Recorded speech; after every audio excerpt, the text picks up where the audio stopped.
Որոշեցի հիմա գրեմ, քանի մտքերս թարմ են։ Ուսման ամբողջ օրը մտածել եմ,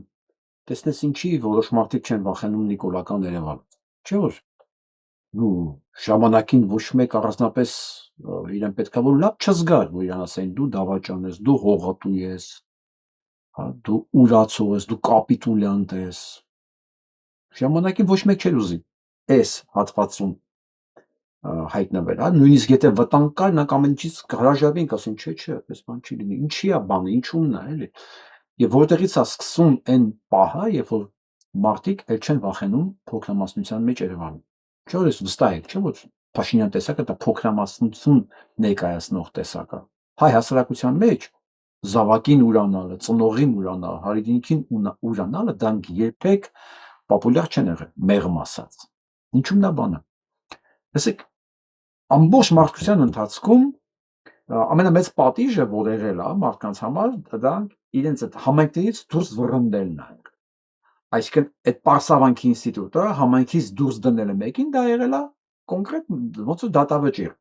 Հա, եթե դու համայնքի հետ ես, նշանակում է համայնքի հետ չես կիսում այդ օրվա որսը, ապրելու տեղը, այսինքն ինչու համայնքը ունի։ Եվ ցանկացած մեկին, որ դրել են համայնքից դուրս, դա եղել է քեզ չենք սպանում, բայց քո վերջը դանդաղ մահն է, էլի։ Ու մարդկության այս ամբողջ ընթացքում կտրվել համայնքից ենթագիտակցաբար նշանակել է գնալ դեպի ոչնչացում։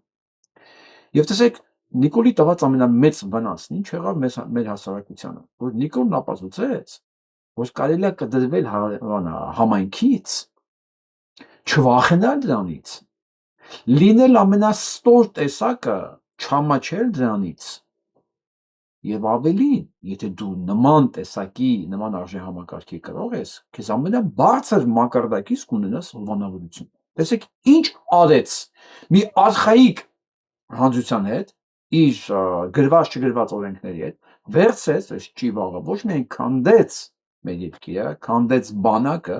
այլ քանդեց ամենակարևորը, այն ինչ որ կապում էր հասարակությանը իրար հետ, չգրված օրենքներն ու ստատուս քվոն։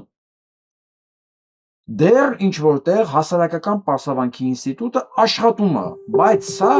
բերես մի վիճակի, որ այլևս հասարակական պարսավանքի ինստիտուտը այդպես չի աշխատում, որովհետև ամենամեծ թիրախը վերջի առնվազն 5.5 տարվա մեջ պատերազմի 20 թվականի պատերազմից հետո եղել է ինքը աշխարհի վերջի հայոյանքներով,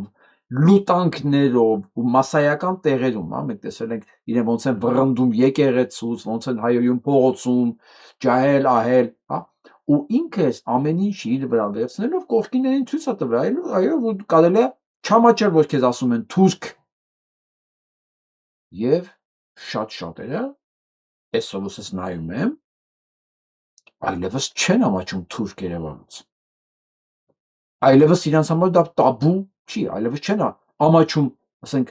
հարազատ եղբոր Արունը ուրանալուց, որովհետև ասենք կա մի հատ Գեգամ Նազարյան, առնվազն մի հատ էլ են, հա, Զիբիլի կատվի կողքը կա, ինչ որ մեկը, որ իրանց արյան վրա, երեխեքի արյան վրա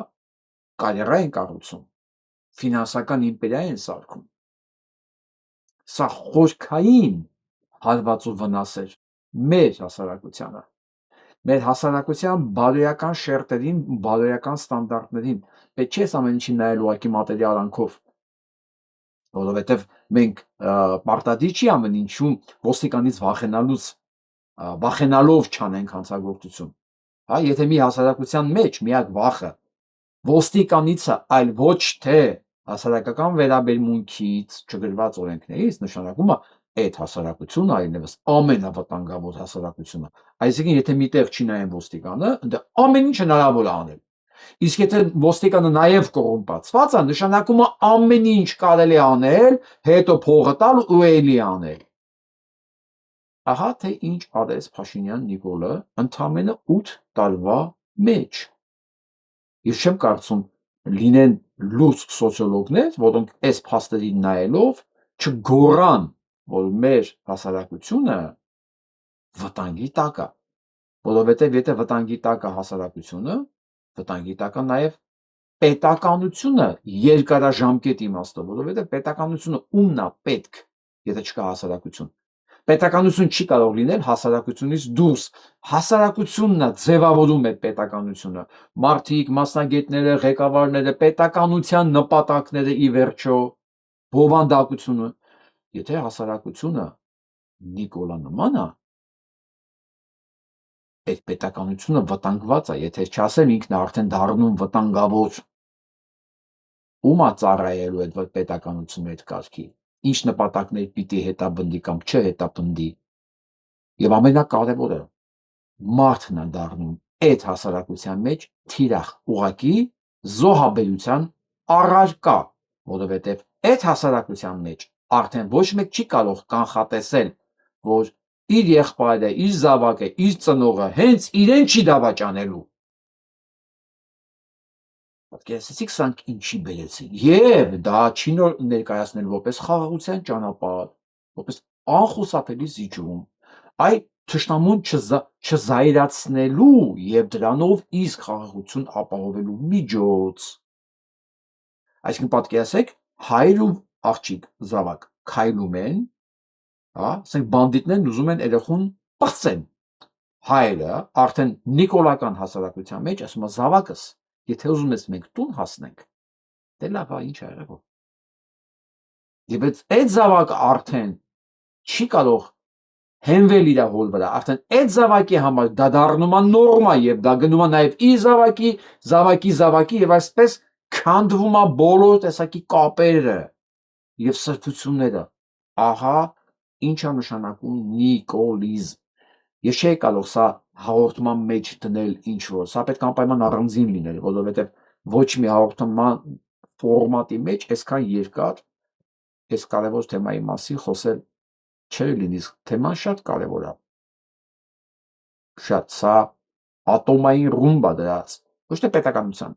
հասարակության տակ։ Իսկ եթե այս ատոմային ռումբը աշխատեց, դեռ պետականություն չի կարող մնալ։ Արդեն ում է պետք է պետականությունը, այդ հայրենիքը, այդ պետությունը, այդ միջավայրը, եթե քո շահերն ու անվտանգությունը չի սպասարկում։ Ինչքանով է ձեռնատու լինել այդ հասարակության մի մաս, ինչքանով է այդ միջավայրին հնարավոր ասել հայրենիք,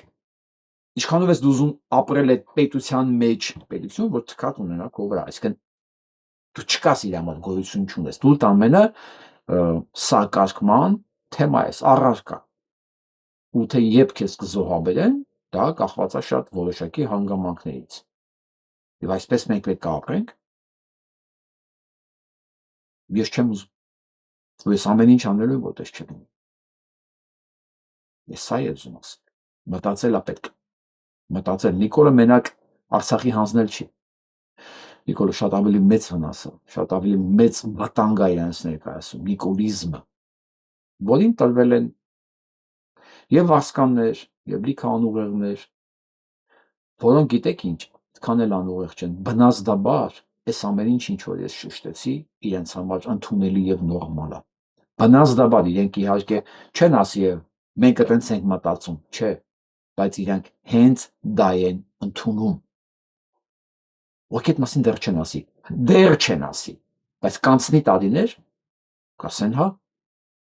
ես ինչով եմ պարտական քեզ պաշտպանելու, դու քո համար, ես իմ համար, այսքան բան, ինչու ես պետքա տեր կանգնեմ հորս, ասենք ժառանգությանը, կամ պապուս պատիվը, կամ երեխուս պատիվը, ինչքանով է ինձ հետաքրքիր։ Արամ Սարգսյանը սահմանեց, չէ, Վազգենի քուրը, ինչ կարևոր է մեզ հետ ինչ անեն, ինչ կանեն, կարևորը փող լինի, հասկանում եք, ինչ բանաձև է դրված, ու դա դառնալու է նորմ,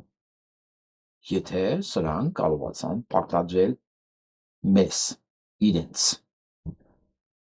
Սա սոսկալի կլինի, հետևանքները սոսկալի լինին։ Դե ինչ, մեզ մնում է պաշտպանվել ամեն գնով ու թույլ չտալ, որ դա իրականանա։ Ես ուրիշ բան չեմ տեսնում անել, պաշտպանվել, հաղթել։ Սա է ուզում ասել, լավ մնացեք։